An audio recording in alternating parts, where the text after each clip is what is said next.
Well, fewer and fewer Americans are developing wealth and not able to pass that on to their descendants, and the situation is even worse for communities of color.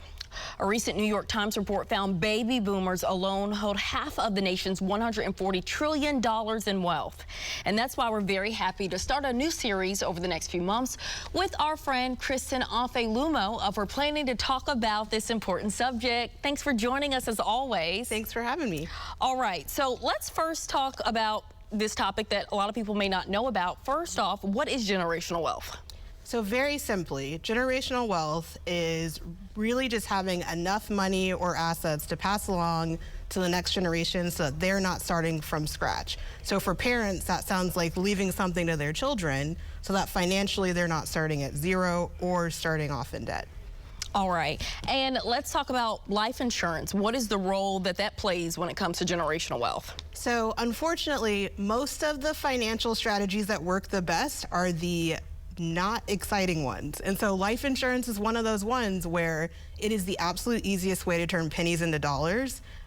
Most of the time you haven't considered it because it's not really cool and people are not talking about it online, but I'd love to share some more about how it works and how it's a part of generational wealth building. No, let's dig deeper into that. Okay, cool. So usually how life insurance works, and this is the simplest way to do it, is just buying a simple term insurance policy. Is I pay a life insurance company a monthly amount and they agree to pay my beneficiaries an amount when I die. So for example, maybe I'm paying $35 a month and when I die, my beneficiaries get $1 million.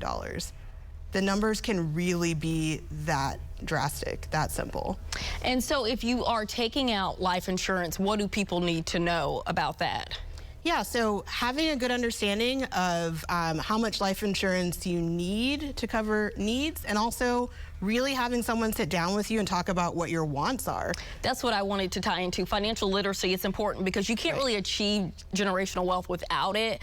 So I'm sure getting advice and help from someone like you. Yes. Absolutely. So talk to a financial advisor. Most of us also have our license to talk about life insurance. Otherwise, you might know a life insurance agent in your neighborhood. But the things to really consider are life insurance isn't just about having enough to take care of final expenses.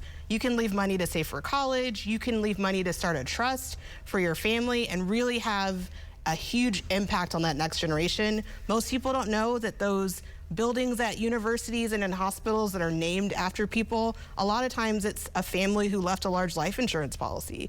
It's so inexpensive to make such a huge impact with life insurance.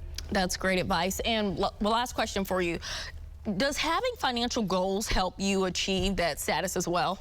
Absolutely. So having something to focus on that's further out than just what's right in front of you really keeps you motivated. I find that the clients that I work with that have the hardest time have a hard time staying motivated just because their goals are too small or too short term. So this idea of creating something for the next generation is something that you can work towards over the course of your life. It'll give you enough to stay interested and motivated in financial planning. Okay, great advice as always. Thank you, Kristen, for joining us. Thanks.